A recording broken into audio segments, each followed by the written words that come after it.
Before we'll go into the text, this is one of those texts where the historical background is actually very important.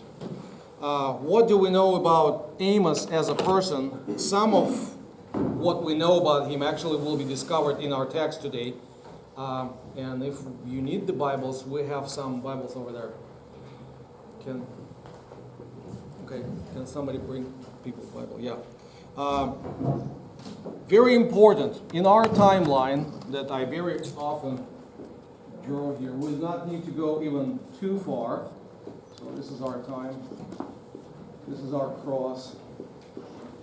So this is 30 AD. So this is roughly the time when Jesus was crucified. And as you know,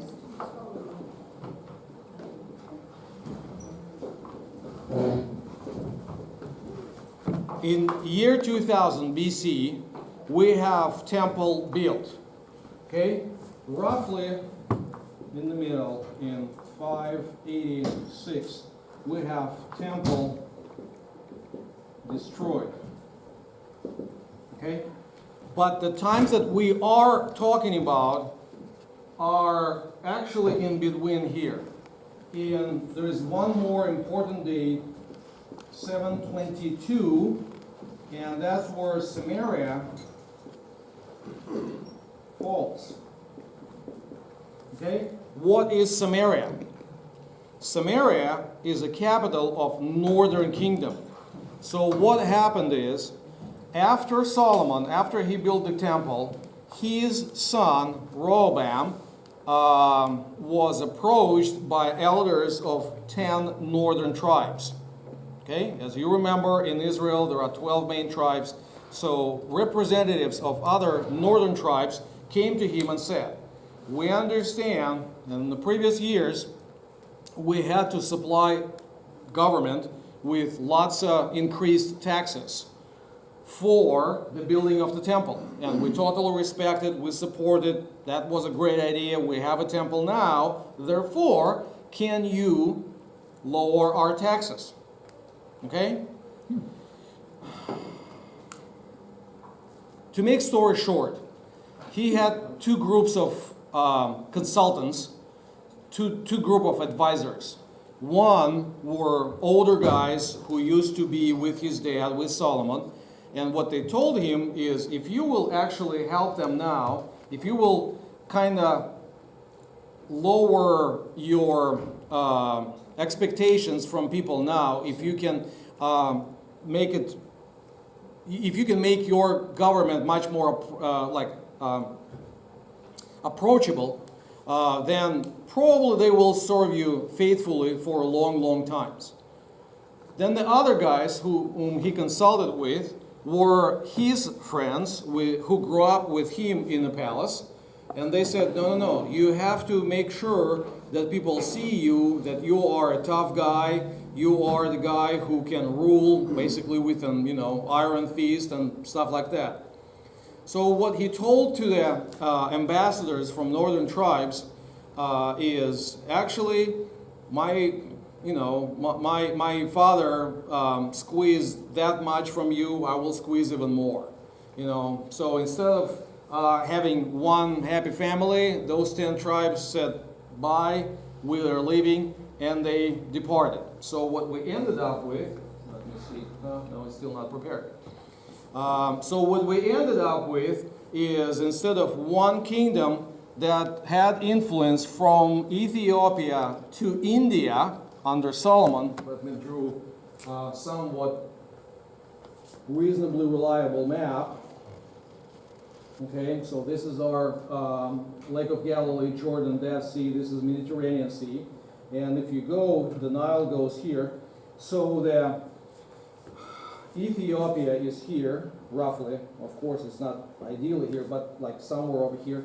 So the influence of Israel under Solomon was from here to, this is Persian Gulf, Tigris and Euphrates, to India. And we have it in the Bible. So that was the territory that Solomon was not necessarily able to politically control, but he was able to influence all of this territory. After his sons, let's put it nice and polite, not smart decision, what happened is we have 2 tribes in the south and they form Judea, and 10 tribes in the north and they form Israel. That's it. That's all they had. Okay? So one very silly political decision, and the influence of the gospel, influence of the Bible, biblical word, and the influence of the message of God shrunk from this much into here. Okay? And what happened, and it's kind of important for our class today, for our text today, if, just for a second, let us jump to the 1 Kings 12. In 1 Kings 12, we see the final result of that when Jeroboam, the guy who led the northern tribes, formed the kingdom and the cult in that the worship type in the kingdom. So 1 Kings 12 verses from 25 to 33. So then Jeroboam built Shechem and in the hill country of Ephraim and lived there. So the first capital was in Shechem or Sichem, which is here, but then they moved it to Samaria, but that's not really important. What is important is, and Jeroboam said in his heart, now the kingdom will turn back to the house of David if these people go up to offer sacrifices in the temple of the Lord at Jerusalem. Okay? See where he's going? He wants to maintain the unity of the people through united worship. As long as they will go back to south to worship, they still will be united. To prevent from that, what he did is, verse 28, so the king took counsel and made 2 calves of gold. Okay, and we remember what happened with those guys. You know, the calves of gold remind us of Exodus and whatever happened there. So he made, instead of 1, he made 2 of them. And he said to the people, you have gone to Jerusalem long enough. Behold, your gods, O Israel, who brought you out of the land of Egypt. And actually, this is almost word by word repetition, but with the plural names, with the plural phrasing, which is taken from Exodus 32, where we have a story of golden calf. This is the God who brought you out of Egypt. And it's very interesting because it is kind of funny in the biblical language. It says that this is the God who brought you out of Egypt, and when they wanted to move it from place to place, they had to carry it from place to place. So this is not the God who moves actually, but it has to be moved because it's an idol. Okay? So verse 29, sorry. And he set one in Bethel, and the other he put in Dan.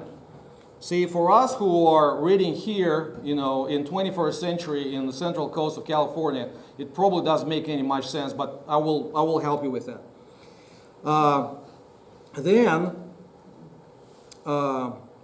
This thing became a sin, for the people went as far as Dan to be before one.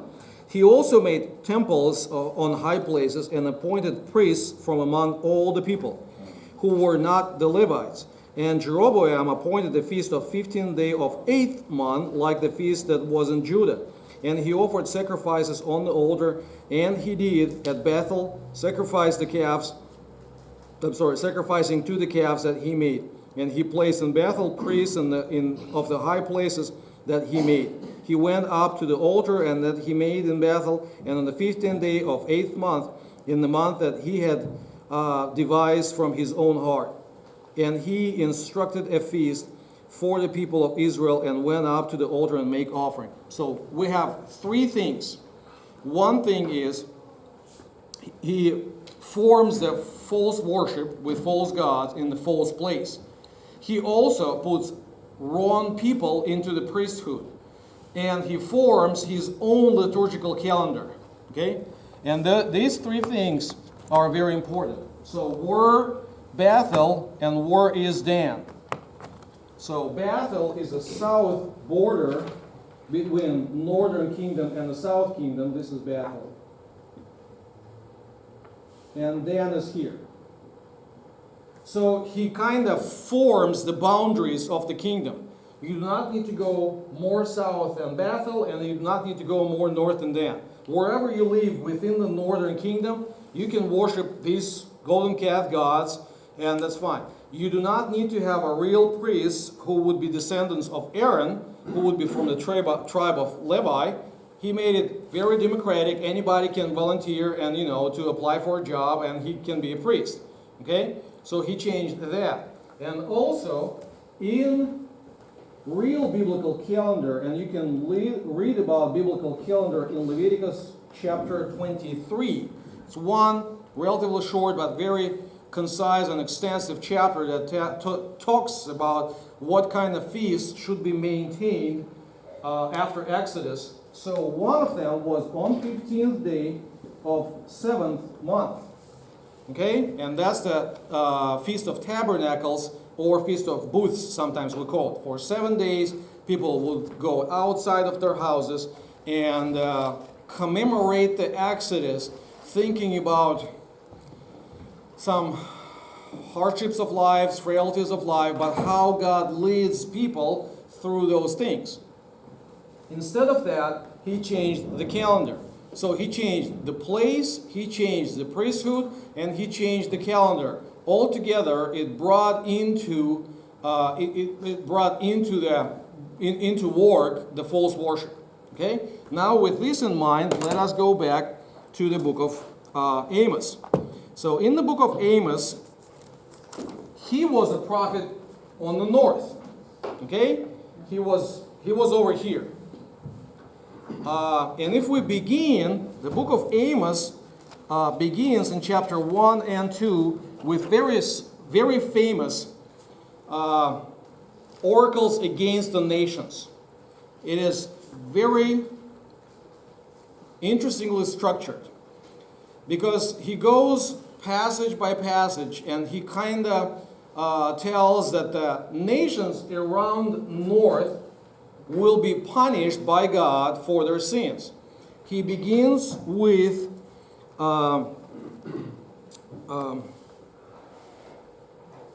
verse 3 to 5. He begins with Damascus, which is Syria, which is on the northern side of the northern kingdom. And then he goes to south and talks about Philistia and names 4 cities out of the Philistine kingdom, verses 6 to 8 in chapter 1. Then, same in chapter 1, he goes and accuses Tyre, which is kind of their western neighbors. And then he goes into Edom, which is south, real south, guys. Edom is here. And then he goes into eastern neighbors, Ammon and Moab, somewhat relatives. Then, after that, he accuses, and God says that he will punish Judah. So those people who are in Israel see how all the kingdoms around them will be punished by God. And up to the verse 8, it is great. I mean, all of those guys are bad guys. We are good guys. God will punish them, and we should be fine. But the interesting thing is, after claiming judgment, rights for judgment of God, for 7 nations, again, around northern kingdom, God comes back to them. At verse 6 of chapter 2, this is the longest speech in accusations and oracles against the nations in chapter 2, from 6 to 16. God says, "For 3 transgressions of Israel and for 4, I will not revoke my punishment." So and so on. And so he goes and says, guys, you see how I will punish, let's say, Tyre and first like Syria and Edom and Tyre and Moab and Ammon and Philistia and everybody else. But if you see them being punished for a bunch of sins, you are not going to get away with that. I will punish you too. So what happens is he sends a prophet, Amos, who comes and tells and addresses the serious problems within Israel. But what is interesting is, in chapter 3, we have a very wonderful phrase. And we always need to keep this in mind, and we always need to remember. In chapter 3, verse 7, God says, "For the Lord God does nothing without revealing his secret to his servants, the prophets." And it might sound obscure for a moment, but if I will give you an example, you will immediately understand it. This phrase is very important for understanding of prophetic ministry in the Bible. Sometimes, and very often, when we think about the ministry of prophets, what do we think? We think that that's the guys who would, sleep during the night, and in the middle of the night, God will give them some kind of vision, and they will know what will happen in the future. Okay, no. Sometimes it happens, but actually very rare. If you read prophetic writings very carefully, most of the time, those guys would address the issues of their day. They would say, you now need to repent, and actually they would refer to the days of old. So strengthen your ways and rely on God like you used to in the days of old, and maybe He'll be merciful. What is important for us here is to notice that God actually never comes and begins to punish or discipline His people with no previous announcements. He shares it with the prophet, and actually from time to time asks the prophet for an opinion. What would be the great example of that is Abraham, when he was revealed the plans of God concerning what? Sodom and Gomorrah. Remember, God first comes to Abraham, and on the way already, He says, I want to share with you something, and I want to know what do you think about this. I have heard that Sodom and Gomorrah, the cry for their behavior is rising to heavens, but still, I want to talk to you about this. What do you think? And what did Abraham say? What about if they will find 50 righteous people? Would you be not righteous to killing everybody just with no distinction? And God says, it's an interesting idea. He never says, I haven't thought about that, but what He says is, I'll spare the city. Then Abraham continues, what about 45? So he goes into this kind of bargaining stuff, and one more time, if you want to read it at home, please do. Genesis chapter 18. Who ends the conversation? Do we have a phrase that God finally, and anger of the Lord burned and said, Abraham, how dare you? We need to stop. This is enough. I will do my will anyhow. No, we don't. Nothing. It's Abraham who says, I will ask one more and no more. That's it. Okay? What about 10 people? And God actually says, fine. I have an idea why Abraham said 10 people.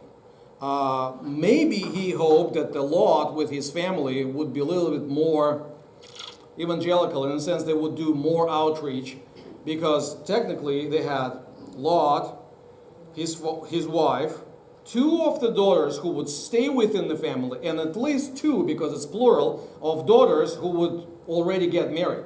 So if Lot and his wife, 2 of daughters, 2 other daughters, with their in-laws, and with their in-laws would be converted, so he probably, within one family, would be enough righteous people to save the city. Turns out, those daughters actually went the other way, and as we all know, even wife looked back, because I don't know why she looked back.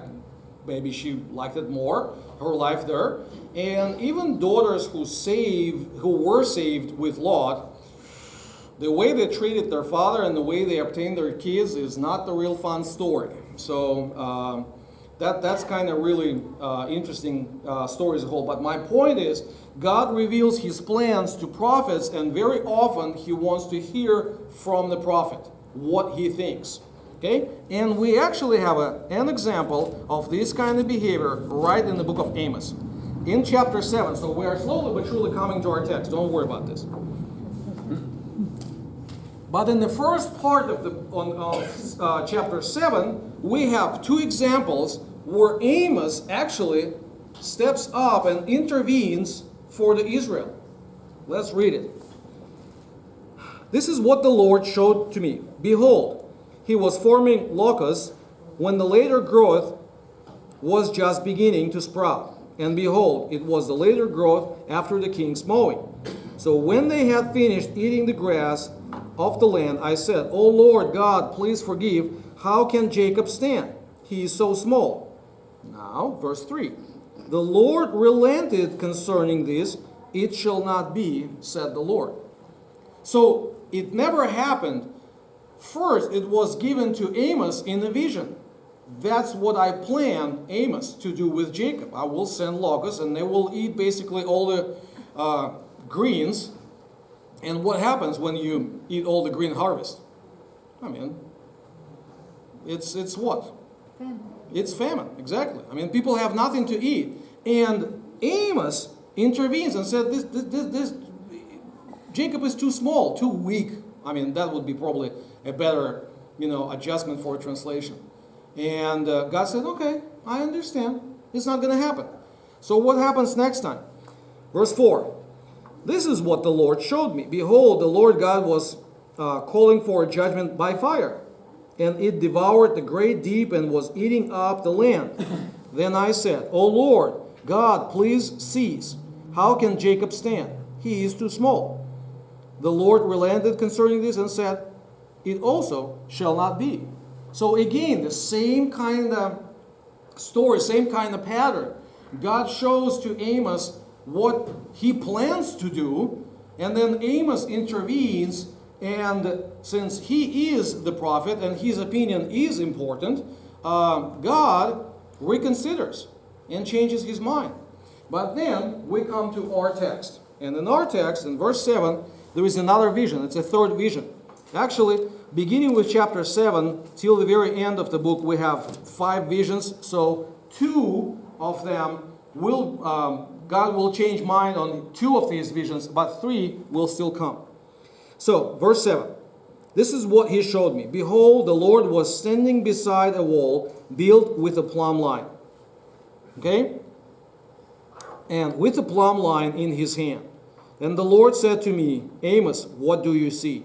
And I said, a plumb line.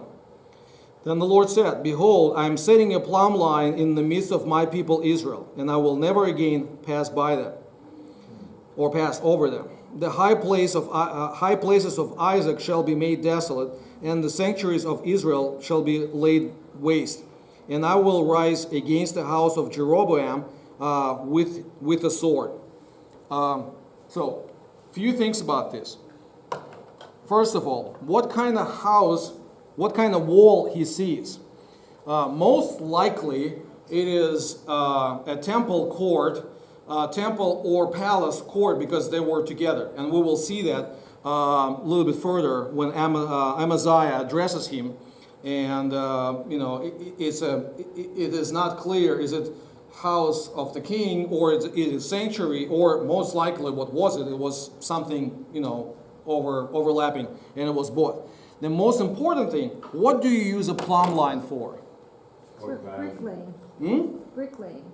Yeah, to make sure that your wall is not, some kind of, wavy. It's, it's straight. So the thing is, it is used to make sure that you have a perfect line either with the wall or with something else. So it is used as a standard. And the thing is, they build up something. They build something of their own. And as I told you, if we refer back to 1 Kings 12, we know what they built. They built their own worship system with their own sanctuaries, with their own priests that God did not institute, with their own calendar that God did not set up in place. Okay? So God will come and test this thing with his own standard, with his own plumb line. Notice that these 2 words, plumb line, are repeated like 4 times. Okay? So first of all, he says, I saw the plumb line with the plumb line in his hand, and the God says, what do you see? And I say, a plumb line. So behold, I'm setting a plumb line in the midst of my people Israel. So in the midst of Israel, instead of gracious presence of the Lord, he was setting some kind of standard that you can reflect upon. And that standard says that all your stuff is crooked. I mean, just it doesn't work. It's not the way it's supposed to be. And by no means I'm reflecting back on 2016 elections using particular words. So don't take me too political. You know, my point here is that standard shows that this is off. Your walls are off. Your building will not stand. Your high places should be demolished first, and then something else should be built on their place. Okay? And this is and interesting here that how we can, in this first part, we cannot be sure who is meant by the name Jeroboam. The reason I'm saying this is the guy who instituted this wrong worship, his name was Jeroboam, but actually Amos lives during the king Jeroboam II. And they, in the Bible, they don't use seconds. Okay? It's just, again, Jeroboam. So within about 200 years span, from 900 something here and 750s, we had two Jeroboams.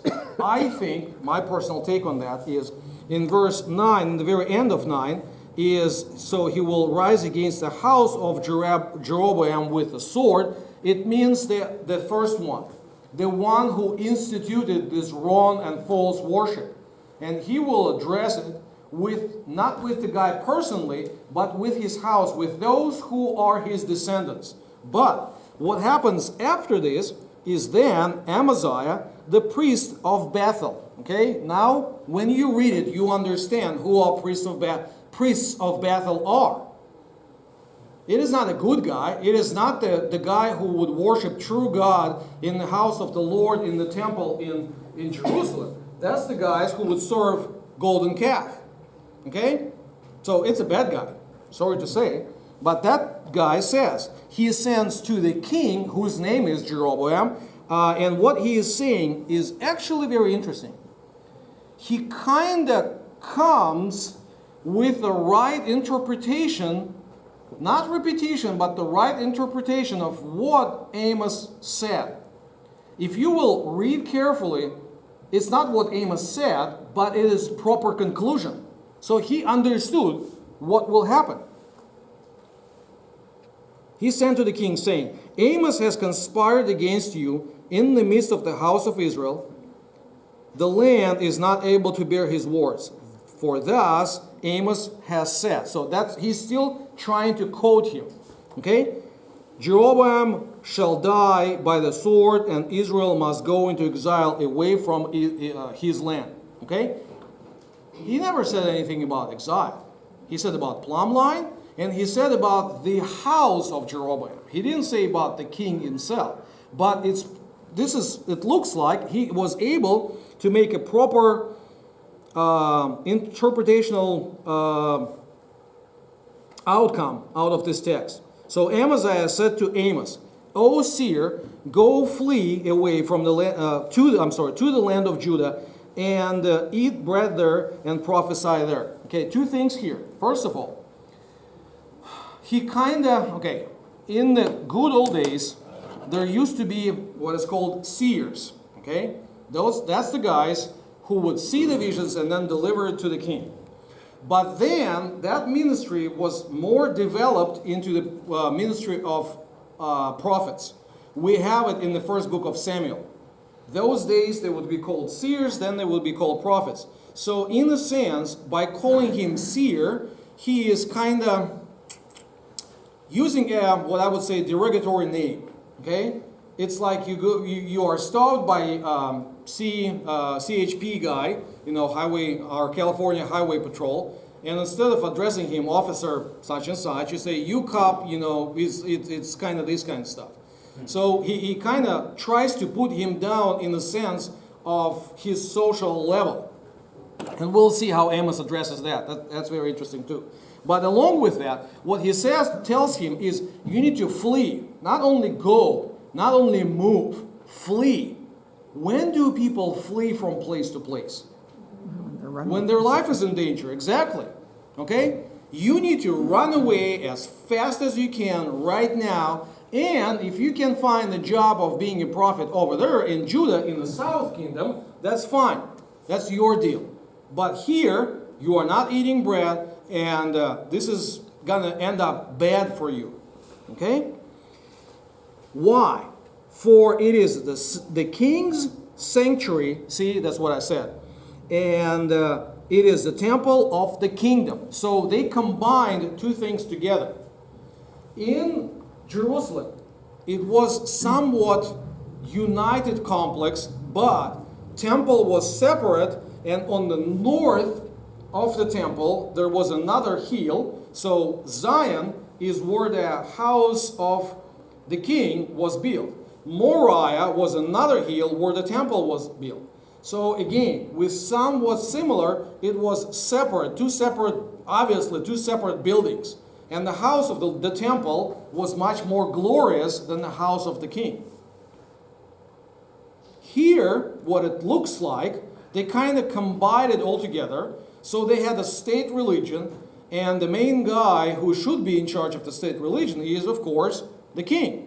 Okay? So everything you need to ask for the king, and you need to ask for all the blessings from the king. So therefore, since you are in their mind blaspheming the king's sanctuary, you need to run. So let's see how Amos answers that.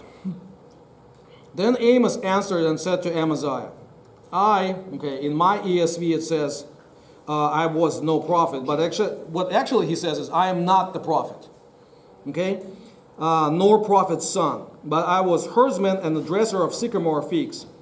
But the Lord took me from following the flocks, and the Lord said to me, go prophesy to my people Israel. That's where our Old Testament reading for the worship service will end, but we will continue to go there for a little bit. Give me a second.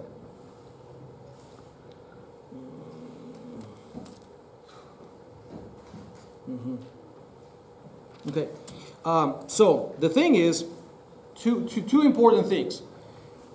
When he says, I am not a prophet and I am not a son of the prophet, maybe, okay, what it could mean, at least two different things. And not necessarily we know which one is exactly one. But one of the things is, there were prophets, especially within the priestly community, who were doing this from generation to generation. Okay? Jeremiah is a prophet, but it says that his dad was a priest, of course, and he had some prophetic ministry too. Again, if you do not take prophetic ministry as a foreseeing of the future, but more like a preaching ministry, that's understandable. Same thing with Isaiah. You know, his dad was a prophet. So in a sense, what Amos is saying is, I am not from that genealogical lineage of the well-established prophetic family. That's possible. There's another way. I am not the son of the prophet.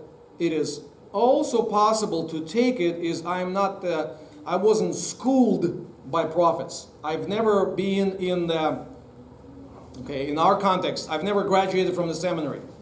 Not because I failed the seminary, but I wasn't trained in the seminary. I'm not a professional clergyman. I'm not a professional minister. I was doing my stuff. I was herding the flocks, and I was dealing with some trees and stuff like that. And yet, taking from that career, I became a second career prophet. I became a second career pastor. Actually, stepping aside a little bit from our lesson, it is more and more getting more and more popular within, let's say, our Lutheran Church Missouri Synod. We have more and more guys who go into seminary after somewhat successful career by age 35 or 40 or even 50. When I was recently in Fort Wayne, I've met a guy who was an electrician all his life. He had his own company, and then he's now 50, and he is taking on-campus classes for being a pastor. So he's a second year, so within 2-3 years we will end up with another faithful pastor who has life skills, and therefore probably, and the knowledge that he will gain in the seminary, but he would be able to, witness and talk to people, and it's interesting. Just good to know. So most likely, I agree with those who believe that he is talking here not about his relative connections, not about his family connections, but about his professional career connections. So he wasn't trained as a professional guy, but that in this particular case, he is something of unique, represents unique case. Now, therefore, hear the word of the Lord. So he kind of pushes back to Amaziah. And what he says is, you say, do not prophesy against Israel and do not preach against the house of Isaac. Okay? Interesting that he does not go back to Abraham. Remember that the God is God of Abraham, Isaac, and Jacob. And Jacob is Israel. Okay? That's kind of can be substituted. But he doesn't go back. The reason is, in both cases, Israel here is used in a sense of rebellious kingdom, the northern kingdom, and Isaac actually is one of those guys who goes through the crisis of his faith, and he does not go through the crisis of his faith successfully. What is used here, the name which is used here for Isaac, is not regular Hebrew name Yitzchak, but is Ishchak, which is, okay, all the dictionaries say that the both roots in both cases kind of derive their meaning from laughter. You know, that the Isaac is called after laughter. But with Ishchak, it's very interesting. In Hebrew,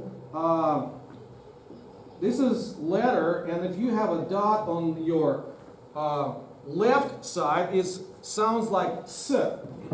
Okay? If you have a dot on your right side, it sounds like, okay, let's make it German. It sounds like sh. Okay? The thing is, so, okay, if you want, it's, so his name here would look like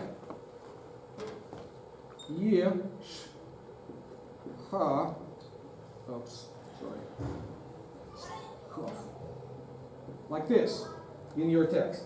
The thing is, depending where you put the dot, this root will change its meaning. Either from being, from laughter, from laughing, and then with the same meaning you will have a little bit different name. Sometimes, well, I was like really surprised when people who have named John, sometimes their nicknames can be substituted with Jack.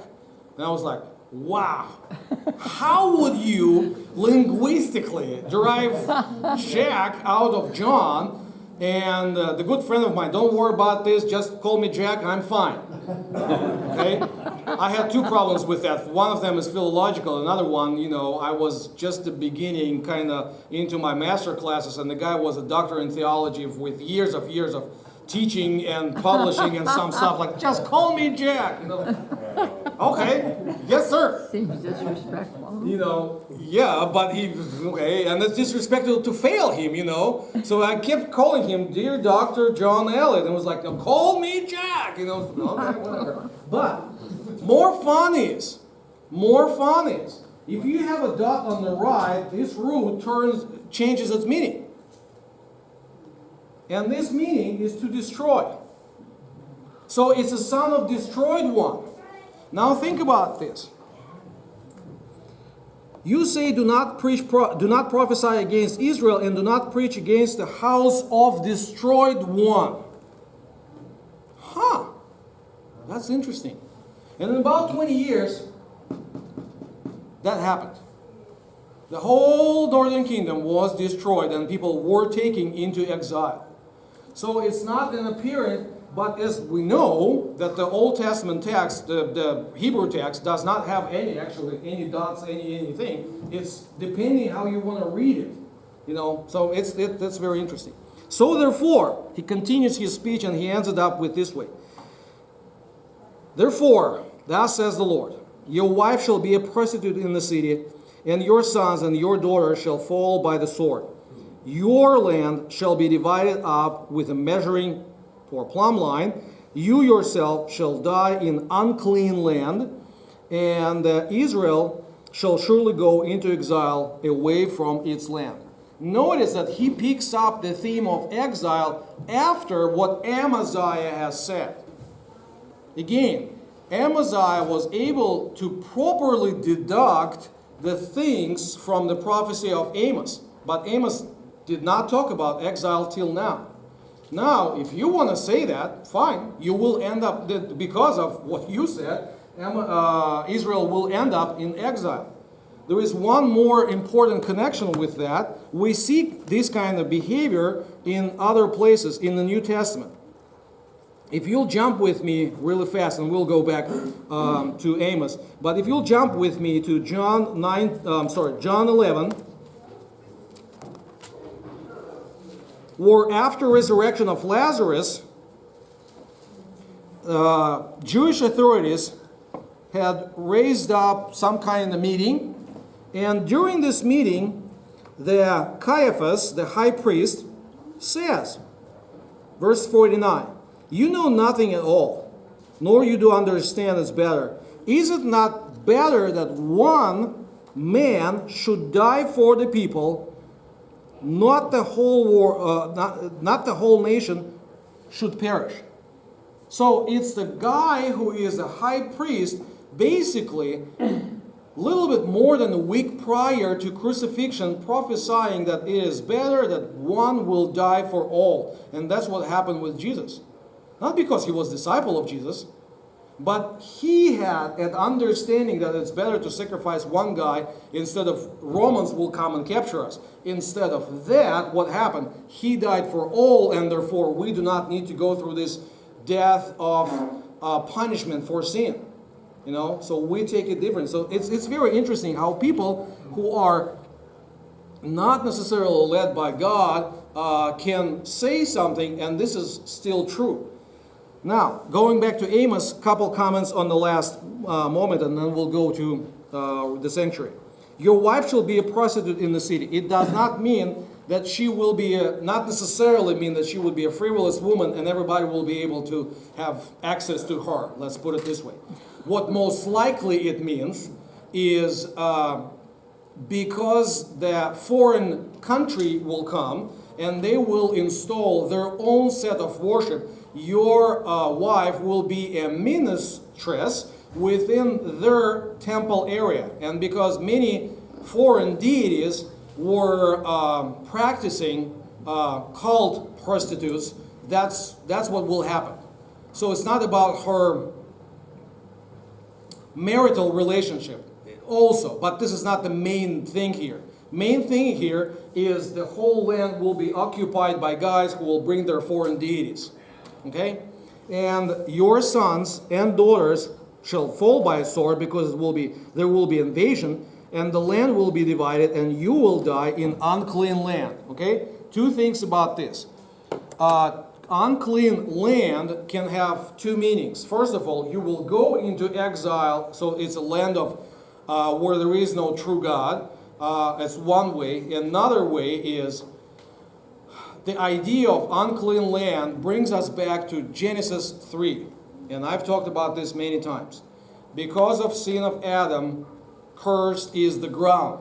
So you will not be properly buried, for example, in the tomb. You will just die in the dirt. Okay? So you will die not normal way for a proper burial. Okay? You will not have a proper burial. So, and, as I said, the Israel shall surely go into exile away from its land. And that's what happened in 722.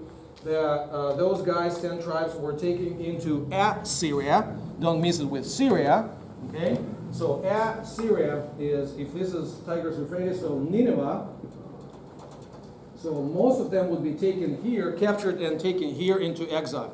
But the cool thing is, which is not in the text, but we need to know the history, who prior to this date, about 20, 25 years prior, who came to Nineveh and basically converted the guys?